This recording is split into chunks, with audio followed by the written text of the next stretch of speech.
भाई, भाई, वो रोती हुई अंदर दाखिल हुई। देव राणा ने पलटकर अपनी बहन को देखा। वो बहन जिसकी आंखों में उसने कभी आंसू नहीं आने दिए थे, आज वो बेकाबू होकर रो रही थी। बहन की आंखों में आंसू देखकर देव राणा बेकरार हुआ था। सीधे आकर वो भाई के गले लग गई। क्या हुआ आस्था? रो क्यों रही हो बच्ची? वो उसके आंसू पोंछते हुए फिक्रमंदी से पूछने लगा। भाई, वो ऐसा कैसे कर सकते हैं? वो क्यों बेवफाई कर रहे हैं मेरे साथ? मैंने तो हमेशा उनसे वफा की, फिर वो बेवफाई क्यों कर रहे हैं? आस्था देव की तरफ आंसू भरी आंखों से देखती हुई बोली। नैतिक, क्या किया उसने? देव के माथे पर लाइनें उभर आईं। वो दूसरी शादी कर रहे हैं भाई, मुझे धोखा दे रहे हैं। आस्था फूट फूट कर रो पड़ी। देव पर तो जैसे हैरत के पहाड़ टूट पड़े। उसे यकीन नहीं आया, नैतिक राठौर जो आस्था से दिलो जान से मोहब्बत करता था, अचानक दूसरी शादी कैसे कर सकता है।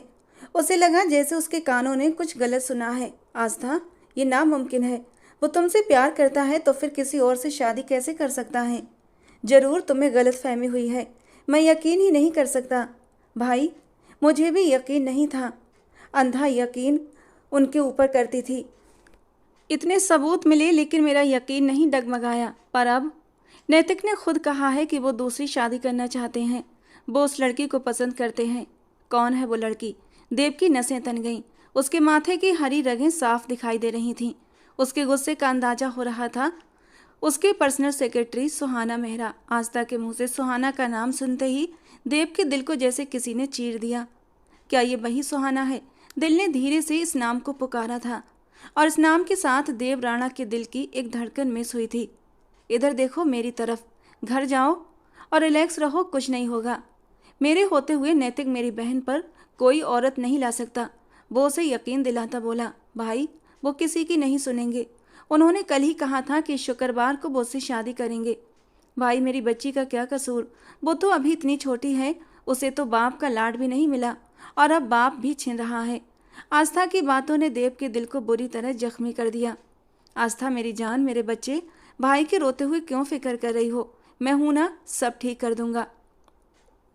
वो उसके आंसू पोंछते हुए उसे तसल्ली देता ड्राइवर के साथ घर भिजवा चुका था, जबकि अब खुद गहरी सोच में था। अपने मोबाइल पर अपने खास आदमी को कॉल लगाई। सुहाना मेहरा नाम की एक लड़की है, नैतिक राठौर की पर्सनल सेक्रेटरी। मुझे उसका पूरा बायोडेटा चाहिए, अगले 1 घंटे में। देव ने सख्त गुस्से और ठोस लहजे में कहा। आज रविवार था, ऑफिस में ज़्यादा काम नहीं था, इसलिए वो आज घर पर ही था और अपनी जान से प्यारी दादी के साथ वक्त गुजार रहा था। माँ बाप की मौत के बाद दादी ने ही दोनों बच्चों को पाला था। देव राणा के लिए उसकी बहन ही सब कुछ थी। आस्था राणा की शादी 2 साल पहले नैतिक राठौर से हुई थी। आस्था और नैतिक एक दूसरे से प्यार करते थे। आस्था देव से 4 साल छोटी थी, लेकिन उसकी शादी नैतिक से उसकी मर्जी से हुई थी। नैतिक और देव गहरे दोस्त थे और देव को नैतिक पर पूरा भरोसा था, इसीलिए अपनी नाजों पली बहन को उसके हवाले कर दिया। नैतिक ने भी आस्था को बहुत प्यार दिया, इतना कि आस्था खुद पर गर्व करने लगी। लेकिन क्या यह प्यार सिर्फ 2 साल का था? 2 साल बाद ही नैतिक के दिल से आस्था का प्यार खत्म हो गया। मर्द कब बदल जाए कुछ पता नहीं चलता। शायद मर्द की नेचर ही ऐसी होती है। घर की बिरयानी भी उसे दाल और बाहर की दाल भी उसे बिरयानी लगती है। देव राणा जितना सोचता जा रहा था उतना ही गुस्सा उसका बढ़ता जा रहा था। वो जल्द से जल्द उस लड़की का पता लगाना चाहता था जिससे उसकी बहन के घर पर डाका डालने की कोशिश की थी। मम्मी उठ जाओ, खाना खा लो, फिर दवाई भी लेनी है। सुहाना ने अपनी बूढ़ी बीमार माँ को सहारा देते हुए उठाया और जबरदस्ती उन्हें खाना खिलाकर दवाई दी। सुहाना, आज ऑफिस नहीं गई तुम? हाँफते हुए सांस के साथ माँ ने अपनी बेटी से पूछा। मम्मी, आज इतवार है, आज ऑफिस की छुट्टी है। सुहाना ने माँ का बिस्तर ठीक करते हुए धीरे से कहा। वैसे वो तेरा जो ऑफिस का बॉस है, जो घर भी आया था, भगवान जिंदगी दे, बहुत अच्छा है, वरना इस दौर में कौन किसी की इतनी परवाह करता है। अर्पिता जी ने कुछ सोचते हुए कहा और अर्पिता जी का बिस्तर साफ करते हुए सुहाना के हाथ एक पल के लिए रुक गए।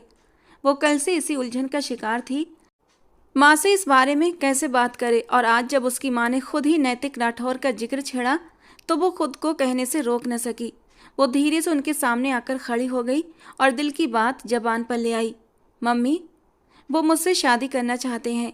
नजरें झुकाए, हाथों की उंगलियां मरोड़ते हुए वो अपनी माँ को अपने दिल की बात बता रही थी। जिस तरह वो अपने होठों को कुचल रही थी, उसकी बेचैनी का अंदाजा लगाया जा सकता था। ये क्या कह रही हो सुहाना? कहाँ वो अमीरजादी और कहाँ हम? अर्पिता जी ने उलझते हुए कहा। मम्मी, वो सब जानते हैं हमारे बारे में, हमारी गरीबी के बारे में। सब कुछ देखते भालते उन्होंने मुझे शादी के लिए कहा है, और अभी नहीं, बहुत पहले से कह रहे थे, लेकिन मैंने ही मना कर दिया था। पर कल ही मैंने उन्हें हाँ कर दी। मम्मी, मैंने कुछ गलत तो नहीं किया ना? वो वहीं माँ के पास बैठते हुए चिंता से पूछ रही थी। जो फैसला तो वो कर चुकी थी, लेकिन अब भी उसका दिल अपने इस फैसले पर बेचैन था। एक बेकरारी सी थी उसके दिल में, जो किसी भी पल दूर नहीं हो पा रही थी। बेटा, सोच समझकर फैसला लेना। अमीर जादों का क्या है, उनका तो बाल भी बांका नहीं होता। हम गरीबों के पास सिर्फ इज्जत ही होती है। अर्पिता जी ने उसे 2 शब्दों में सारी बात समझा दी। जी मम्मी, लेकिन वो बहुत नेक और शरीफ इंसान है। उनकी शराफत की वजह से ही मैं उन्हें हाँ कर रही हूँ।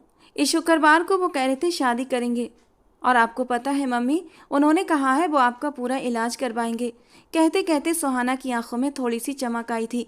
शायद यही एक बहुत बड़ी मजबूरी थी जो वो शादी के लिए हाँ कर गई थी, वरना शादी को लेकर उसके दिल में कोई खुशी पैदा नहीं हो रही थी। सुहाना की इस बात पर अर्पिता जी एक पल को चुप हो गईं। शायद अब उन्हें बेटी की बेचैनी की वजह समझ आ गई थी। सुहाना, क्या तुम मेरी वजह से ये शादी करने को राजी हुई हो? तो बेटा ऐसा मत करो। जिंदगी और मौत तो भगवान के हाथ में है। जो नसीब में है वो होकर रहेगा। मुझे याद है तुमने बहुत पहले किसी लड़के का नाम लिया था जब तुम यूनिवर्सिटी में थी, और तब तुम्हारे पापा ने इनकार कर दिया था। तुम मुझसे प्यार करती थी ना? तो क्या? अर्पिता जी अनजाने में ही सुहाना के जख्मों को कुरेद गईं। न चाहते हुए भी एक खूबसूरत और दिल को मोह लेने वाला चेहरा उसकी आंखों के सामने लहरा गया। 2 चमकती आंखें जिसमें ढेर सारे शिकवे भरे हुए थे। वो अब भी सुहाना से शिकायतें कर रही थीं। उसकी आंखों से आंसू टूटकर हथेलियों पर गिरे, और फिर नामहसूस अंदाज में उसने अपने आंसू पोंछ डाले। मम्मी, वो तो बहुत पुरानी बात है, और वो तो कब की गुजर गई। और उस बात को तो अब 3 साल भी हो गए हैं। भूल जाइए उस बात को। वो कभी मेरा मुकद्दर बन ही नहीं सकता था, क्योंकि वो तो एक शहजादा था, राह भटक कर आ गया था, और फिर उसे अपना रास्ता मिल गया और वो चला गया। सुहाना के शब्दों में दर्द ही दर्द था। उसकी आवाज़ की लड़खड़ाहट उसके दिल की हालत बयान कर रही थी, और उसका दर्द अर्पिता जी अपने दिल में महसूस कर रही थी। मम्मी, आप आराम करें, मैं किचन देख लूँ। अभी वो ये कहकर उठने ही वाली थी कि दरवाजे पर जोर जोर से दस्तक होने लगी। ये इस वक्त कौन आ गया जो इतना जोर जोर से दरवाज़ा बजा रहा है? मैं देखती हूँ मम्मी, आप परेशान ना हो। सुहाना ने उठते हुए दरवाज़ा खोला तो एक पल के लिए उसकी सांसें जैसे थम सी गई थीं। सामने खड़े आदमी को देखकर उसे लगा जैसे वक्त वहीं रुक गया हो। काले चश्मे आंखों पर लगाए, दोनों हाथ अपनी पैंट की जेब में डाले, वो सूट बूट में खड़ा कोई और नहीं बल्कि देव राणा ही था। आप? सुहाना को कुछ समझ न आया कि वो क्या कहे। 3 साल पहले के देव और अब के देव में बहुत फर्क था। पहले हर वक्त शरारती और लापरवाह सा रहने वाला देव अब काफ़ी सीरियस और रौबदार पर्सनालिटी का मालिक बन चुका था। देव बिना उसकी बात का जवाब दिए दरवाजे को जोर से धक्का देता अंदर दाखिल हुआ। पूरे घर पर एक उड़ती हुई नजर डाली। घर के एक एक कोने से गरीबी झलक रही थी। उसके पीछे पीछे उसके 2 बॉडीगार्ड्स भी बंदूक के साथ अंदर आए थे। सुहाना के माथे पर इस बार 2 सिलवटें उभर आईं। आप ऐसे कैसे अंदर आ सकते हैं? चलिए बाहर। सुहाना ने गुस्से से उन हथियारबंद लोगों की तरफ उंगली उठाकर बाहर निकलने को कहा। सॉरी, देर हो गई। अचानक देव का खास दोस्त आनंद आहूजा अंदर आया। तुम यहीं वेट करो, मैं आता हूँ, देव ने आनंद से कहा, और फिर सुहाना की ओर मुड़ा। अंदर चलो, बात करनी है तुमसे, देव ने सख्त लहजे में कहा, और खुद भी अंदर की तरफ बढ़ गया। सुहाना अपने दोनों होठ भींचे उसके पीछे ही अंदर आई। देव जाकर सीधे अर्पिता जी के पास बैठ गया। वो उन्हें गौर से देख रहा था, जबकि अर्पिता जी उसे उलझन भरी नज़रों से देखने लगी। सुहाना को अंदर आता देखकर उनकी सांस में सांस आई। सुहाना, ये? अर्पिता जी ने देव की ओर इशारा करते हुए पूछा। आंटी, मेरा नाम देव राणा है। देव ने चश्मा उतारते हुए अपना परिचय दिया, और आज मैं यहाँ आपकी बेटी से शादी करने आया हूँ। बस आपकी इजाज़त चाहता हूँ। वही सपाट अंदाज। सुहाना के तो पैरों तले से जमीन निकल गई। अर्पिता जी एक अजनबी के मुंह से इस तरह शादी की बात सुनकर हैरान हुई थी, लेकिन फिर उसके नाम पर सोच में पड़ गई। मैं आपसे शादी क्यों करूंगी? और आप मेरे साथ जबरदस्ती नहीं कर सकते, मिस्टर देव राणा। सुहाना के माथे पर बल पड़े। देव अपनी जगह से उठकर पैंट की जेब में हाथ डाले धीरे धीरे कदम उठाता हुआ उसके पास आया। उसकी आंखों की लाल नसों को देखते ही वो सहम गई और 2 कदम पीछे हटी। यही एक चीज थी जो 3 सालों में बिल्कुल नहीं बदली थी, उसके देखने का अंदाज। जब भी वो गुस्से में होता उसकी आंखें ऐसे ही लाल नशीली हो जाया करती थी। क्योंकि मैं कह रहा हूँ, बहुत प्यार से, बहुत आराम से, वरना मुझे और भी बहुत से तरीके आते हैं, पर उन्हें मैं अपनाना नहीं चाहता। अगर इज्जत से बात बन जाए तो ज़्यादा अच्छा रहेगा, तुम्हारे लिए भी और मेरे लिए भी। देव ने बिना किसी भाव के सुहाना की आंखों में देखते हुए कहा, आप पागल हो गए हैं? मैं ऐसे कैसे आपसे शादी कर सकती हूँ? सुहाना ने धीरे से बड़बड़ाया। ठीक वैसे ही जैसे तुम इस शुक्रवार को शादी के लिए राजी हुई थी। वो उसके करीब आता हुआ ठंडी निगाहों से उसकी रूह तक को कपा देने को तैयार था और सुहाना का गला सूख गया। आपको कैसे पता चला? सुहाना को अपनी आवाज़ दूर किसी खाई से आती महसूस हुई, जिसका जवाब देना देव राणा ने जरूरी नहीं समझा। वो अर्पिता जी की ओर मुड़ा। आंटी, अगर आपकी इजाज़त हो तो मैं पंडित जी को बुलवा लूँ? देर हो रही है, मुझे और भी बहुत से काम हैं। जिस काम का इरादा कर लूँ उसे पूरा करके ही दम लेता हूँ, इसीलिए मैं पंडित जी का इंतजाम पहले ही कर चुका हूँ। बस आपकी हाँ की देर है। अपनी कलाई पर बंधी घड़ी को देखते हुए वो माथे पर बल डालकर बोला, हरगिज नहीं, मैंने किसी और के साथ कमिटमेंट की है। तो तुम्हारी कमिटमेंट की मेरी नज़र में 1% भी अहमियत नहीं है। सुना तुमने मिस सुहाना मेहरा? वो 2 इंच का फासला भी तय करते हुए उसे दीवार में समा जाने पर मजबूर कर गया। आंटी, आप भी बड़ी चालाक निकली। जवान बेटी न जाने कब से शादी के लिए इंतजार में बैठी है, और आपने इसकी शादी अब तक इसलिए नहीं की ना ताकि कोई अमीर लड़का आए और उसकी जवानी को कैश कर सके।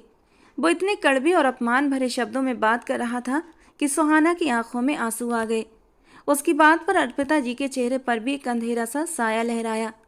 इस जवानी को कैश करवाने के लिए मुझसे बेहतर आपको कोई और नहीं मिलेगा। आनंद, जाओ पंडित जी को लेकर आओ, मैं इंतजार कर रहा हूँ।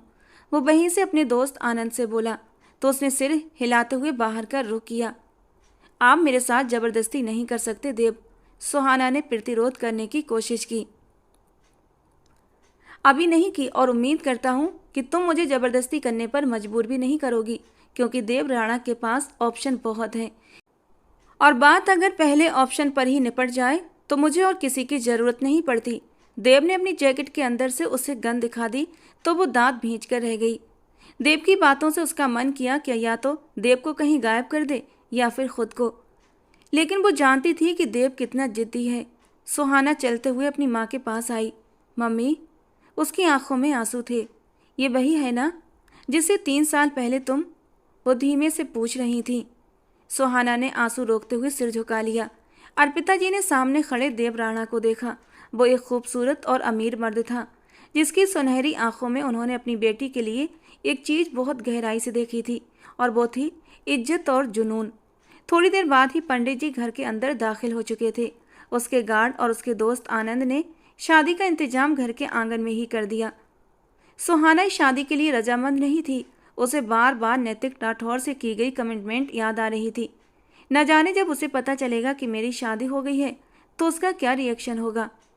सोचते हुए सुहाना ने गहरी सांस ली, लेकिन देव की तरफ देखने की हिम्मत नहीं जुटा पाई। वो था ही ऐसा, अपने सामने खड़े इंसान को 2 मिनट में जमीन पर लाने का हुनर जानता था। 3 साल तक, पूरी 3 साल तक वो उससे दूर रहा। जिस दिन सुहाना ने उसके प्रपोजल को ठुकराया तब वो सिर्फ 18 साल की थी, और उसने एफएससी करके यूनिवर्सिटी में एडमिशन लिया ही था। उस समय देव का लास्ट ईयर था। उसे सुहाना पहली नज़र में ही पसंद आ गई थी, और सिर्फ 6 महीने के अंदर ही उसने सुहाना को शादी के लिए प्रपोज कर दिया। लेकिन सुहाना ने उसे मना कर दिया। देव एक ऐसा इंसान था जिसे अपनी अहमियत बहुत प्यारी थी। उसने ये तक नहीं पूछा कि इनकार की वजह क्या है। सुहाना का इनकार सीधे उसके दिल पर जाकर लगा था, और उसके इनकार के बाद वो ऐसे दूर हुआ जैसे कभी मिला ही ना था। देव को इनकार करके सुहाना भी खुश ना रह सकी। उसका दिल भी जाने अनजाने देव का इंतजार करने लगा था, लेकिन वो लौट कर ना आया। कितने लम्हे आए जब सुहाना को देव की ज़रूरत महसूस हुई, लेकिन देव कहीं नहीं था। देव के जाने के बाद सुहाना की ज़िंदगी में एक दिन भी ऐसा ना गुजरा जब उसने देव को याद न किया हो। लेकिन इन 3 सालों में देव ने एक ही शहर में रहते हुए भी एक दिन भी उससे मिलने की कोशिश नहीं की थी। और इस बात को सोचते हुए सुहाना ने अपनी आंखें बंद कर लीं। हर दुख, हर गम अकेले सहा, और आज जब नई जिंदगी शुरू करने का वक्त आया तो कैसे पहुंच गया। सुहाना ने गुस्से से दांत पीसते हुए इस बार उसे देखा, जो लगातार उसके चेहरे के बदलते भावों को देखे जा रहा था। सुहाना ने उसकी सुनहरी आंखों में एक ठंडक सी लहर महसूस की थी, तो फौरन नजरें झुका लीं। और फिर सुहाना ने शादी के लिए कोई ना नुक्कड़ नहीं की थी, चुपचाप शादी की रस्में पूरी करती जा रही थी। विवाह संपन्न हुआ। पंडित जी के कहते ही देव राणा ने अपने दोस्त आनंद से कहा, आनंद, उन्हें हॉस्पिटल लेकर जाना, और आगे का प्रोसीजर भी तुम जानते हो ना। किसी भी प्रकार की शिकायत नहीं मिलनी चाहिए मुझे।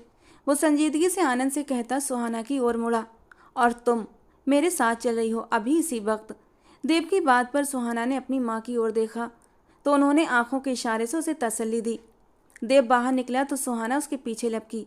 मैं आपके साथ कहीं नहीं जाऊंगी देव, आपने शादी कर ली ना, अब मुझे मजबूर मत करें किसी भी बात के लिए, वो गुस्से से बोली। तो देव वहीं कदमों में पलट गया। ये सब तुम उस वक्त भी नहीं कह सकी जब तुमसे मेरा कोई रिश्ता नहीं था, और अब तो तुम मेरी पत्नी हो। तो तुम्हें क्या लगता है कि मैं तुम्हें तुम्हारी मर्जी करने दूंगा। देव की बात पर वो तिलमिला गई। जाओ अपनी माँ से जाकर मिल लो, उसके बाद निकलना भी है यहाँ से, देव ने ठंडेपन से कहा। घमंड और अकड़ तो शुरू से ही उसमें कूट कूट कर भरा था, और अब इन 3 सालों में और भी बढ़ गया था। सुहाना अपनी माँ की तरफ वापस कमरे में भागी, जहाँ आनंद उन्हें सहारा देते हुए उठा रहा था। आप कहाँ ले जा रहे हैं मेरी मम्मी को, वो एकदम से घबरा गई। डोंट वरी भाभी, इन्हें अस्पताल अच्छे इलाज के लिए लेकर जा रहे हैं, आप एकदम निश्चिंत होकर जाएं। ये कैंसर पेशेंट हैं और इनका इलाज जल्द से जल्द होना बहुत ज़रूरी है। सुहाना की आंखों से आंसू बह निकले। सुहाना की आंखों में आंसू देखकर आनंद एक पल के लिए चुप सा हो गया। एक नज़र उस बूढ़ी औरत पर डाली, जो इतनी बूढ़ी तो नहीं थी, लेकिन बीमारी ने उन्हें वक्त से पहले बूढ़ा कर दिया था। इनकी मेडिकल फाइल दे दीजिए, आनंद ने अब की बार नरम लहजे में कहा। सुहाना ने सब कुछ लाकर आनंद को दे दिया। प्लीज़ इनका ख्याल रखिएगा, मैं भी साथ। सुहाना के अंदाज में बेचैनी थी। नहीं भाभी, आप साथ नहीं जा सकती, प्लीज़ आप वैसा ही करें जैसा देव कह रहा है, बाकी आप इनकी फिक्र मत करें, सब कुछ ठीक हो जाएगा। आनंद की बात पर सुहाना ने आंसू पोंछते हुए माँ को गले से लगाया। अपना ख्याल रखना सुहाना, पता नहीं क्यों दिल ये कह रहा है कि वो बुरा इंसान नहीं है। अर्पिता जी की बात पर सुहाना ने होंठ भींचे। वो उन्हें कैसे बताती कि बंदूक की नोक पर उस बेरहम इंसान ने उसे शादी के लिए रजामंद किया है। आनंद उसकी माँ को लेकर जा चुका था। वो वहीं बैठी आंसू बहाती रह गई। देव राणा एक तूफान था, जो तूफान की तरह जिंदगियों में दाखिल होता था और सबको आंधी की तरह बहा कर ले जाता। सुहाना बाहर आओ, देव की आवाज़ पर अपनी सोचों में गुम सुहाना हड़बड़ाकर उठी, लेकिन बाहर फिर भी न निकली। मजबूरन देव को अंदर आना पड़ा। तुम्हें आवाज़ दी है, सुनाई नहीं दी। मुझे नहीं जाना आपके साथ कहीं भी, सुहाना ने मजबूत लहजे में कहा, जबकि आवाज़ की लड़खड़ाहट पर काबू न पा सकी। तुम्हारी इतनी हिम्मत नहीं कि तुम मुझे इनकार कर सको, देव राणा ने दांत पीसते हुए उसके करीब आते हुए कहा। हाँ, कर सकती हूँ। आप मम्मी के सामने बहुत शरीफ बन रहे थे ना, लेकिन आपके शब्दों ने आपकी शराफत का पर्दा फाश कर दिया था देव। आपको शर्म आनी चाहिए कि एक माँ से इस कदर सख्त अंदाज में। ओहो, मेरे शब्दों ने तुम्हें तकलीफ पहुँचाई, और जो तुम करने जा रही थी वो किस खाते में आता है, देव ने गुस्सा दबाते हुए कहा। मैं कुछ भी करूं, आप कौन होते हैं मुझसे सवाल जवाब करने वाले। मेरी ज़िंदगी है और मैं अपनी ज़िंदगी के फैसले लेने के हक रखती हूँ। सुहाना की बात पर वो अपनी मुट्ठियाँ सख्ती से भींच गया। मेरे पास फ़िलहाल इतना वक्त नहीं कि तुमसे बहस करूँ, चलो मेरे साथ। वो उसकी कलाई को सख्ती से थामे कमरे की दहलीज से बाहर निकलने लगा। सुहाना उसकी सख्त गिरफ्त पर सिसक कर रह गई। उसे लिए वो गाड़ी की ओर बढ़ता जा रहा था। उस घर को एक नज़र देखता वहाँ से निकल गया। अब सब कुछ ही बदलने वाला था। नैतिक राठौर लगातार सुहाना के नंबर पर कॉल कर रहा था, लेकिन नंबर लगातार बंद आ रहा था। आज ऑफिस से छुट्टी थी, लेकिन शाम को उसका प्लान था कि वो सुहाना के साथ एक 5 स्टार होटल में डिनर करेगा, पर वो नहीं आई। अब जब वो घर पहुंचा तो उसका मूड काफ़ी ख़राब था। सुहाना कॉल भी पिक नहीं कर रही थी, और नैतिक को उसकी इस कदर लापरवाही पर गुस्सा भी आ रहा था। और उसी पल नन्ही दीपा के रोने की आवाज़ आई तो नैतिक के चेहरे पर गुस्से के भाव उभरे। ये क्यों रो रही है? आस्था, चुप कराओ इसे, वो जोर से चिल्लाया, जिस पर अंदर कमरे में मौजूद आस्था उसकी कड़कदार आवाज़ पर सहम गई। दीपा काफ़ी वक्त से रो रही थी, शायद उसके पेट में दर्द था। वो दूध भी नहीं पी रही थी। आस्था पहले ही उसकी वजह से परेशान थी, अब नैतिक के गुस्सा करने पर और भी परेशान हो गई थी। दीपा को सीने से लगाया तो वो और भी जोर से रोई। गुस्से में नैतिक अंदर आया। कैसी माँ हो तुम, एक बच्ची को चुप नहीं करवा सकती? वो गुस्से से दहाड़ा। सुहाना के ना आने का सारा गुस्सा अब वो आस्था पर उतार रहा था। मुझे नहीं पता क्यों रो रही है, आस्था ने भी रोते हुए जवाब दिया। ये क्या बात हुई? माँ बनने का तो बहुत शौक था तुम्हें, अगर संभाली नहीं जाती औलाद तो पैदा क्यों की? नैतिक की सख्त बातों पर आस्था ने हैरानी से उसे देखा। उसे यकीन न आया कि ये वही नैतिक है जिसे औलाद में बेटियां सबसे प्यारी लगती थीं, और आज अपनी बेटी के लिए वो कितना सख्त हो रहा था। आस्था ने दिल पर पत्थर रखकर रुख फेर लिया और फिर से दीपा को सीने से लगाए चुप करवाने लगी, लेकिन वो भी बिल्कुल चुप नहीं हो रही थी। सोमना माँ, सोमना माँ, नैतिक ने वहीं से नौकरानी को आवाज़ें लगाईं। वो उनके घर की बहुत ही पुरानी नौकरानी थी और अब काफ़ी बूढ़ी हो चुकी थी। नैतिक ने उन्हें पुकारा तो वो मुश्किल से अपने कमरे से निकलती बाहर आईं। उनकी तबीयत काफ़ी ख़राब थी आज, इसलिए आस्था ने उन्हें नहीं बुलाया था, वरना वो देसी टोटके करती और दीपा को संभाल लेती। क्या हुआ बेटा, ये बच्ची क्यों रो रही है इतना? उन्होंने फिक्रमंदी से पूछा। सोमना माँ प्लीज़ देखिए इसे, लगातार रो रो कर इसने मेरा दिमाग ख़राब कर दिया है। थोड़ी देर को घर आता हूँ वो भी सुकून नहीं, नैतिक ने गुस्सा बर्दाश्त करते हुए कहा, जबकि सोमना माँ अब दीपा को अपनी गोद में लिए उसके पेट पर अलग अलग जगह पर हाथ रखकर उसे चेक कर रही थी कि उसे कहाँ कहाँ दर्द हो रहा है। आस्था वहीं पास खड़ी अपने आंसू पोंछती बेटी की ओर देख रही थी। दीपा 1 साल की होने वाली थी, शायद दूध हजम नहीं हुआ। बेटा, उसकी दूध हजम करने वाली ड्रॉप्स दिए थे ना डॉक्टर ने? अब वो आस्था से पूछ रही थी। आस्था ने हाँ में सर हिलाया। नैतिक बेटा, बच्ची को हॉस्पिटल ले जाओ, बहुत ज़्यादा दर्द है इसे, डॉक्टर ही देखेगा अब। इस बच्ची का लगातार रोना अब की बार नैतिक को भी बेचैन कर गया। नैतिक ने आगे बढ़कर दीपा को अपनी गोद में उठाया। दीपा बाप की गोद में आते ही उसके सीने से जा लगी। बेख्तियार नैतिक उसकी पीठ सहलाने लगा। थोड़ी देर में दीपा के आंसुओं में कमी आने लगी। आस्था और सोमना माँ ने भी हैरानी से ये मंजर देखा। थोड़ी ही देर में दीपा का रोना थम गया था। अब वो सिर्फ हिचकियाँ लेती लगातार बाप के सीने पर सिर रखे हुए थी, लेकिन चमत्कारी रूप से बिल्कुल चुप थी। नैतिक के दिल को जैसे सुकून सा मिल गया था। आस्था को लगा शायद दीपा सो गई है। उसने आगे बढ़कर दीपा को नैतिक से लेना चाहा कि नैतिक ने हाथ उठाकर उसे वहीं रोक दिया। वो जाग रही थी, अगर आस्था उसे गोद में उठाती तो शायद वो फिर से रोना शुरू कर देती।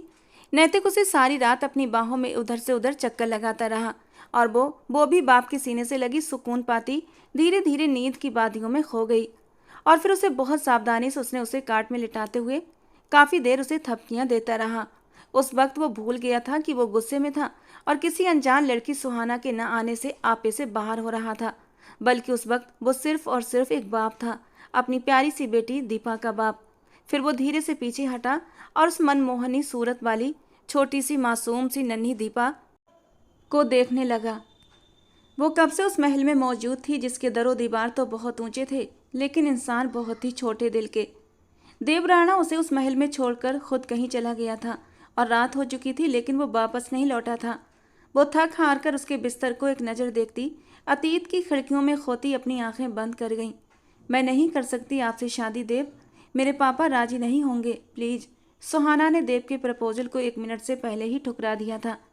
वो जो अपनी पढ़ाई पूरी करने के बाद विदेश जाने का इरादा रद्द करके सिर्फ उसके लिए यूनिवर्सिटी आता था, उसका ख्याल रखता था, उसकी हर चीज़ का ख्याल रखता। देव को वो बहुत मासूम लगती और उसकी मासूमियत ही उसे बार बार अपनी ओर खींचती, लेकिन वो वक्त तो बर्बाद किए बिना उसे शादी कर लेना चाहता था। सारी दुनिया से उस मासूम परी को छुपा कर रखना चाहता था, लेकिन सुहाना के इनकार ने उसे पल में नरम मिजाज इंसान को सख्त बना दिया था। वो कोई आम इंसान नहीं था जिसे वो ठुकरा रही थी। वो देव राणा था, एक मिलेनियर जिसके आगे पीछे एक दुनिया फिरती थी। वो जिस चीज़ को चाहता पलक झपकते ही हासिल कर लेता, लेकिन सुहाना को वो उसकी पूरी रजामंदी से अपनाना चाहता था। पर जिस तरह सुहाना ने उसे इनकार किया, वो उसी पल देव के दिल से उतर गई। वो नहीं पूछ सका कि वो इनकार क्यों कर रही है। वो बिल्कुल चुप था। सुहाना को लगा था वो लड़ेगा, चिल्लाएगा, गुस्सा करेगा, जोर जबरदस्ती करेगा, लेकिन ऐसा कुछ भी ना हुआ। वो चला गया इतनी खामोशी से कि वापस लौट कर ना आया, कभी खबर न ली। वो हिंदुस्तान छोड़कर ही चला गया और सुहाना अकेली रह गई। सोचते हुए सुहाना ने एक सिसकी ली। वो कितना जालिम था, ये अंदाजा तो उसे 3 साल पहले ही